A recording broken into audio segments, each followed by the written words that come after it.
आज हम एक विषय की चर्चा करेंगे जिसका नाम है पर्याय का सिद्धांत। दो तरह की चीज़ें होती है, एक तो होता पदार्थ वस्तु और एक होती है उसकी अवस्था। अवस्थाएं बदलती रहती है, पदार्थ वही रहता है। हम कोई भी चीज़ देखते हैं, चाहे हमारे घर के अंदर की कोई भी वस्तुएं हों, चाहे कपड़ा हो, अन्य कोई इंफ्रास्ट्रक्चर हो, वो पदार्थ कुर्सी 2 साल 10 साल जितने साल रहती है हमको कुर्सी के रूप में दिखाई देती है, किंतु उसका कलर चेंज हो जाता है, थोड़े समय के बाद वो पुरानी लगने लगती है। सो नई होना, पुराना होना, टूटना, किसी और रूप में परिवर्तित हो जाना, ये सब पदार्थ की अवस्थाएं कहलाती है। तो उन पदार्थों की जो बदलती हुई अवस्थाएं हैं उसी का नाम है पर्याय। इसी को इंग्लिश में स्टेट्स, फॉर्म्स या मोड्स कहते हैं या मॉडिफिकेशन कहते हैं। तो ये इस तरह की जो भी परिवर्तनशील पदार्थ की स्थितियां हैं, अवस्थाएं हैं, उनका नाम पर्याय होता है। तो अब पर्याय के बारे में जैन तत्व विद्या में आचार्य तुलसी ने जो कुछ लिखा है उसे हम थोड़ा समझने का प्रयास करेंगे कि उन्होंने पर्याय को लेकर के क्या कहा है, किस तरह से उसका विवेचन किया है। तो ये आप देख रहे हैं कि आचार्य तुलसी ने एक ग्रंथ लिखा है जिसका नाम है जैन तत्व विद्या, जिसके अंदर 101 बोलों की चर्चा की गई है, उनको एक्सप्लेन किया गया है। यद्यपि वो बोल आगम के सिद्धांत हैं।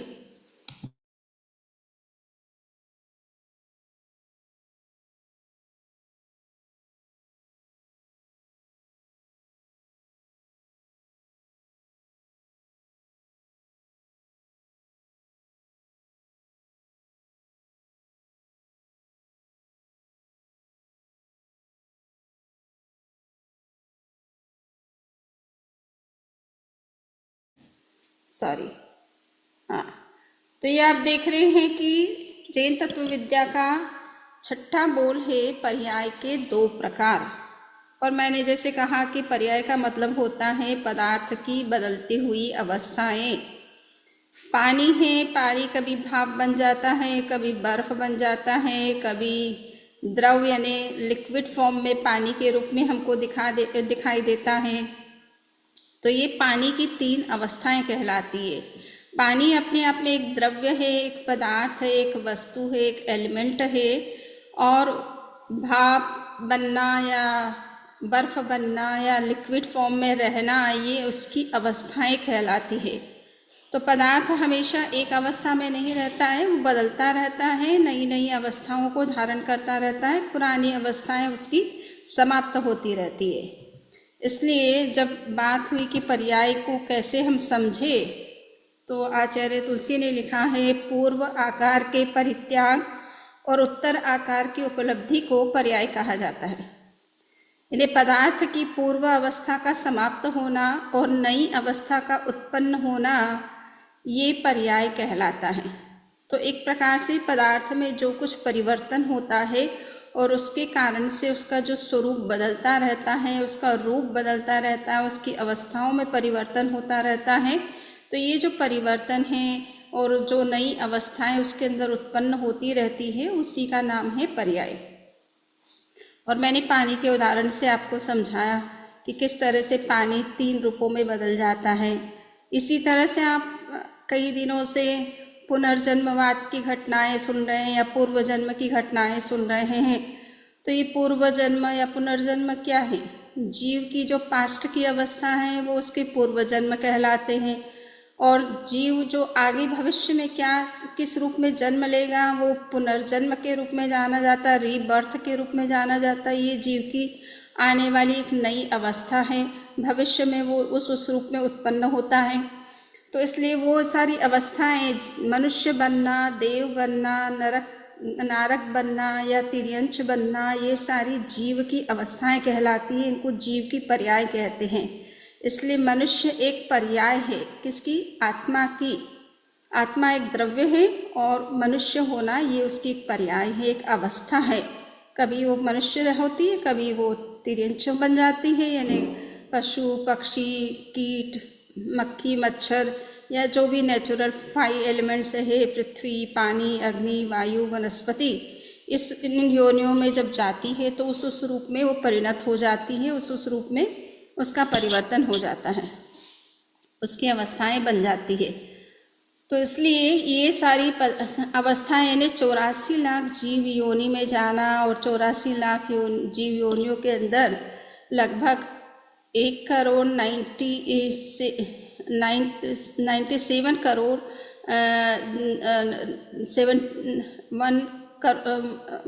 197 करोड़ ऐसा कुछ नंबर है। सो वो उस तरह की कुल कोटियाँ होती है, उन सब कुल कोटियों में जीव जहाँ जाता है तो ये सब उसकी अवस्थाएं कहलाती हैं। जितने वो रूप धारण करता है, जिस किसी गति में जाता है, जिस किसी रूप में उत्पन्न होता है, वो सब जीव की अवस्थाएं कहलाती हैं। तो हर पदार्थ की इस तरह से कुछ न कुछ अवस्थाएं बनती रहती हैं। हर पदार्थ बदलता रहता है, एक जैसा हमेशा नहीं रहता है। तो यहाँ पर बताया है कि पदार्थ का परिवर्तन 2 रूपों में होता है। 2 तरह की पर्याय होती है, स्वभाव पर्याय, विभाव पर्याय। दूसरा हम उसे अर्थ पर्याय और व्यंजन पर्याय के रूप में भी जान सकते हैं। 1,97 कुल कोटि। यस, सो मैंने कहा कि कुल कोटि यानी 1,97 कोटि कुल कोटि होती है ना। सो इतनी जो कुल कोटियाँ होती हैं, ये एक प्रकार से जीव की विभिन्न अवस्थाएं कहलाती है। स्वभाव पर्याय और विभाव पर्याय जो है, स्वभाव पर्याय किसे कहते हैं? पदार्थ की अपने आप में, अपने स्वभाव में, अपने स्वरूप में जो परिणमन होता है, परिवर्तन होता है, जिसमें किसी अन्य पदार्थ का योग नहीं होता है, उसे स्वभाव पर्याय कहते हैं। जैसे कि जीव के ज्ञान गुण में निरंतर परिवर्तन होता रहता है। कभी हम मति ज्ञान की अवस्था में होते, कभी हम श्रुत ज्ञान, अभी स्वाध्याय कर रहे हैं, आगमवाणी सुन रहे हैं तो हम श्रुत ज्ञान में हमारी चेतना परिणत हो गई है। कभी हम अवधि ज्ञान को प्राप्त करेंगे तो अवधि ज्ञान में परिणति हो जाती है, कभी केवल ज्ञान की अवस्था बनती है। तो ये स्वभाव पर्याय जो है वो अपनी क्वालिटी के अंदर, जीव आत्मा की जो अपनी क्वालिटी है ज्ञान और दर्शन, उसी के अंदर जो परिवर्तन होता रहता है, परिणमन होता रहता है, वो स्वभाव पर्याय कहलाती है। उसमें अन्य किसी पदार्थ का योग नहीं होता है, वो स्वाभाविक पर्याय है, आत्मा की अपनी पर्याय है। पानी के अंदर जो प्यास बुझाने की क्षमता है, वो पानी की अपनी क्वालिटी है, उसमें किसी दूसरे एलिमेंट का कोई योगदान नहीं है। अग्नि जलाने का काम करती है, ये अग्नि का अपना मूल गुण है और उसमें उसके कारण से वो दहन का काम करती है, जलाने का काम करती है। तो ये उसका मूल स्वभाव है, मूल स्वरूप है। इसमें कभी अग्नि बहुत तेज होता जाती है, कभी मंद हो जाती है, किंतु ये उसका अपना स्वाभाविक गुण है, स्वाभाविक पर्याय है। किसी दूसरे के प्रभाव से अग्नि जो है जलाने का काम नहीं करती है, उसका अपना निज का स्वभाव है। किंतु विभाव पर्याय उसे कहते हैं कि जो किसी दूसरे पदार्थ के योग से बदलता है। तो यहाँ स्वभाव पर्याय का उदाहरण दिया है कि हम पानी में देख रहे हैं लहर उठती है। अब पानी में लहर उठने से दूसरे तत्व का इसमें क्या विशेष योगदान है? पानी स्वयं जो है तरंगित अवस्था में आता रहता, कभी वो शांत अवस्था में रहता, कभी तरंगित अवस्था रहती है, कभी ज्वार हो जाता, कभी भाटा हो जाता है। तो ये ज्वार भाटा यानी पानी उछलता है, कभी शांत रहता है। तो ये पानी की अपनी स्वाभाविक अवस्था है, हमेशा वो इसी रूप में एक ही रूप में नहीं रहता है, उसमें भी बदलाव होता रहता है। उसमें किसी अन्य तत्व के योग की आवश्यकता नहीं होती, बिना किसी अन्य तत्व के सपोर्ट के वो ऐसा हो, उसका बाय नेचर वो इस तरह से अलग अलग अवस्थाओं में हमें दिखाई देता है। तो ये बाह्य निमित्तों के बिना पदार्थ में अगर किसी भी प्रकार का परिवर्तन होता है तो उसे स्वभाव पर्याय कहते हैं। विभाव पर्याय का मतलब है कि किसी के योग से कोई चीज़ उत्पन्न होती है। अब हमने पानी शांत था और हमने पत्थर डाल दिया उसमें, और पत्थर डालने के कारण से उसमें जो तरंगे उत्पन्न होती हैं, जो वेव्स बनती है, वो एक तरह से वैभाविक पर्याय हो गया, यानी पत्थर के योग से वो उत्पन्न हुई। पानी ने स्वाभाविक रूप से वो स्वरूप धारण नहीं किया था, उस समय वो शांत अवस्था में था, किंतु पत्थर के डालने से उसमें तरंग पैदा होती है या सर्कल क्रिएट होता है। तो ये एक तरह से बाह्य निमित्त के योग से होता है।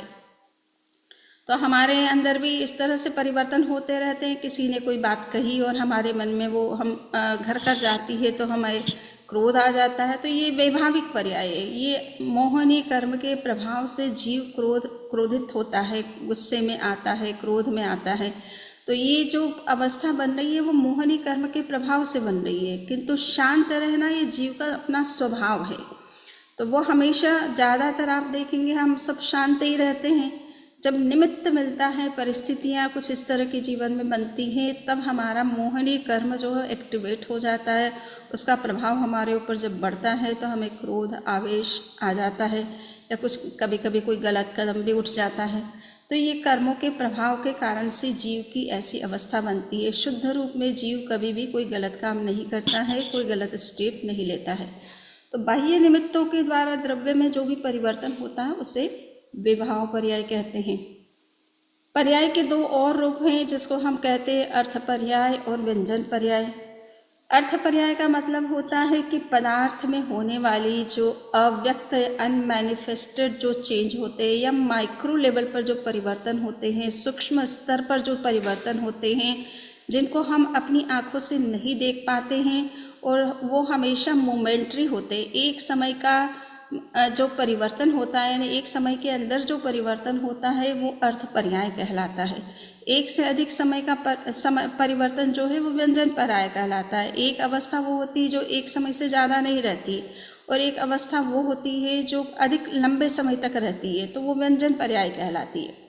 सो अर्थ पर्याय हमेशा सूक्ष्म होती है, न सटल होती है, जिसको देखना संभव नहीं होता हमारी इंद्रियों से, और जिसको डिफाइन भी हम नहीं कर सकते हैं कि किस तरह का परिवर्तन हुआ है।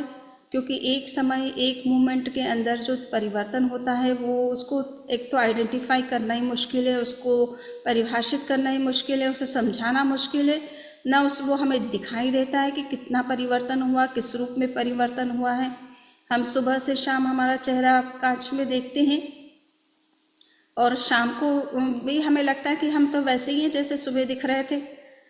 24 घंटे या 12 घंटे, सुबह से लेकर शाम तक 12 या जितने भी आवर्स बीतते हैं, उसमें बहुत चेंज होता है। परंतु सुबह से शाम में जो परिवर्तन हो रहा है उसको भी हम अच्छी तरह से समझ नहीं पाते हैं, देख नहीं पाते कि हम कितने परिवर्तित हो गए। अगर वो परिवर्तन नहीं होता तो समय के साथ फिर हमारे अंदर उम्र भी दिखाई नहीं देती। किंतु हम समय के साथ बढ़ते रहते हैं, हमारी उम्र बढ़ती रहती है, एज का इफ़ेक्ट हमारे अंदर आता रहता है। सो ये एजिंग हमारे अंदर जो होती है वो समय के साथ होती रहती है और प्रतिक्षण होती है। किंतु एक क्षण में जो परिवर्तन हुआ है, जो अवस्था हमारी बढ़ी है, उसको हम डिफाइन नहीं कर सकते कि हम अब कितने चेंज हो गए हैं, एक समय के अंदर हमारे अंदर क्या परिवर्तन हो गया है। किंतु हाँ, एक लंबे समय के बाद में, कुछ वर्षों के बाद में, कि हाँ, बच्चा जो जन्म लेता है कुछ वर्षों के बाद में उसको हम कहते हैं कि ये अब 5 वर्ष का हो गया, ये 10 वर्ष का हो गया, या 20 वर्ष का हो गया। तो ये हम उम्र के हिसाब से, हम जैसे जैसे एज उसकी बीतती है उसकी हम अवस्थाओं को समझा सकते हैं कि अभी बच्चा नहीं रहा, अब युवा बन गया है, अब युवा नहीं रहा, प्रौढ़ बन गया है, प्रौढ़ नहीं, अब वृद्ध हो गया है। तो वो अवस्थाओं को हम डिफाइन कर सकते हैं, और वो लंबे समय तक रहती भी है, हमें दिखाई भी देती है। तो उसको व्यंजन पर्याय कहते हैं।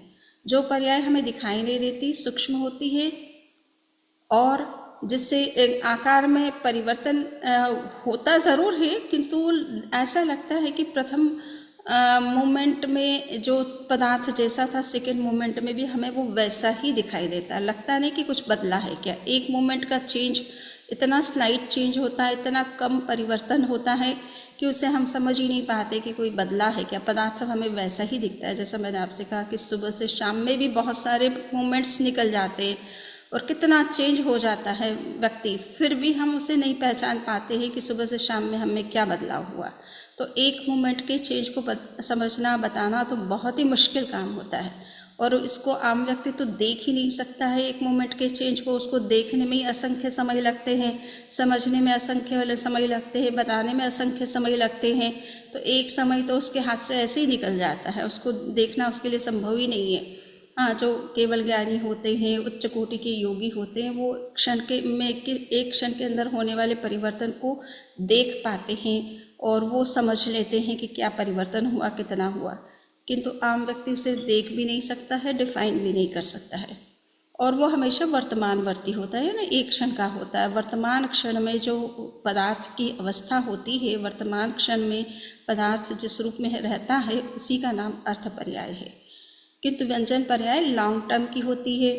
जैसे हमारा बचपन जो है 5 वर्ष तक हम बच्चे के बालक कहलाते हैं, उसके बाद में हम किशोर कहलाते हैं। तो 5 से 10 की अवस्थाएं हमारी किशोरावस्था हो जाती है। 10 से अब हम युवा कहलाने लग जाते हैं, यूथ यंग एडल्ट कहलाते हैं। उसके बाद में हम एडल्ट कहलाने लगते हैं, फिर ओल्ड एज में आ जाते हैं। तो इस तरह से हमारी अवस्थाएं जो लंबे ड्यूरेशन में तक रहती है, और हमें पता भी चलता है कि अब बालक से हम युवा बन गए, युवा से किशोर बन गए, किशोर से हम युवा बन गए, युवा से हम प्रौढ़ बन गए।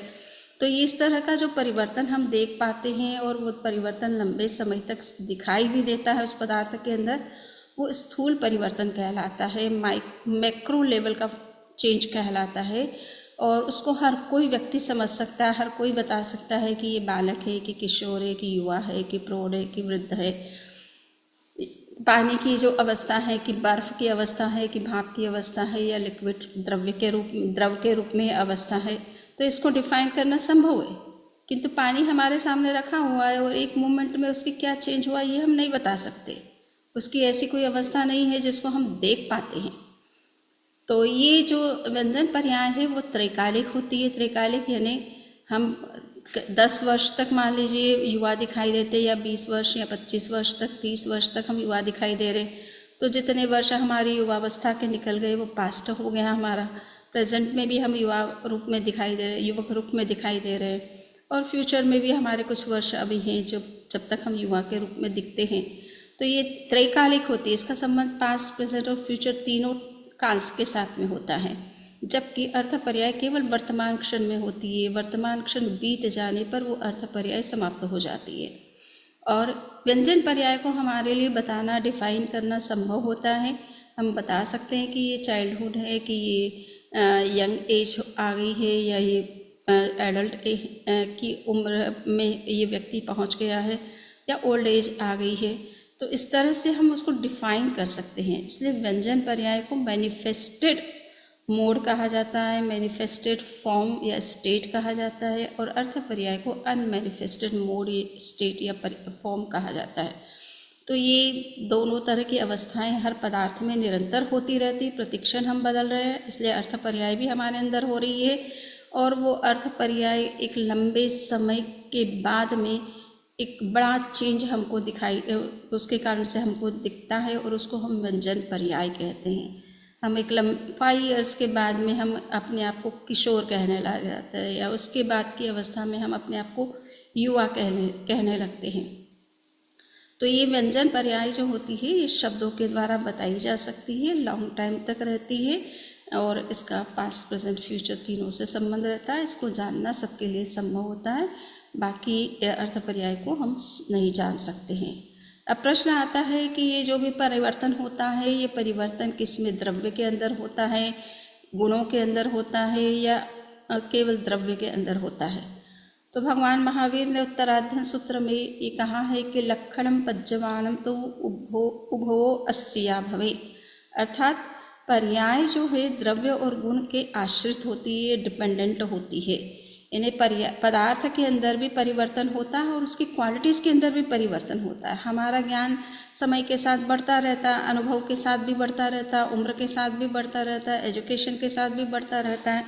तो अनेक कारणों से हमारे अंदर उस क्वालिटी, ज्ञान गुण में हमारी वृद्धि होती रहती है। और अगर हम समय पर हमने बहुत सारा नॉलेज किया परंतु उसको रिवाइज नहीं करते, किसी को शेयर नहीं करते हैं, तो धीरे धीरे हम उसे भूलने भी लग जाते हैं। तो ये ज्ञान के अंदर कमी भी हो सकती है, और उसका विकास भी हो सकता है। तो ये ज्ञान का विकास या ज्ञान में किसी प्रकार की कमी होना, ये एक तरह से गुण में होने वाला परिवर्तन है। क्योंकि ज्ञान गुण है, वो अपने आप में कोई पदार्थ नहीं है, ये आत्मा का एक गुण है और विशिष्ट गुण है। इस गुण के कारण ही कोई द्रव्य आत्मा कहलाती है। और आत्मा में भी परिवर्तन होता रहता है। हम मनुष्य हैं वर्तमान में, तो ये आत्मा की एक अवस्था है। देव बनेंगे तो वो भी एक आत्मा की एक अवस्था होती है। मोक्ष में जाता है कोई जीव, मुक्त बनता है, सिद्ध बनता है, तो ये भी एक अवस्था का नाम है। अरिहंत बनता है तो ये भी एक अवस्था है। तो अरिहंत बने, सिद्ध बने, आचार्य, उपाध्याय, साधु, ये भी एक प्रकार से आत्मा की अवस्था है। जैसे जैसे आत्मा ज्ञान, दर्शन, चारित्र में आगे बढ़ती है, वैसे वैसे ये सब पर्याय उसके अंदर घटित होते रहते हैं। तो ये पदार्थ के अंदर बदलने वाली जो अवस्थाएं हैं, पदार्थ जो नई नई अवस्थाओं को धारण करता है, नए नए जन्मों में जाकर, नई नई गतियों में जाकर के नए नए स्वरूप में हमें दिखाई देता है, ये एक तरह से आत्मद्रव्य की पर्याय कहलाती है। तो द्रव्य में भी पर्याय होती है और उसके गुणों की भी पर्याय होती है, उसमें भी परिवर्तन होता रहता है।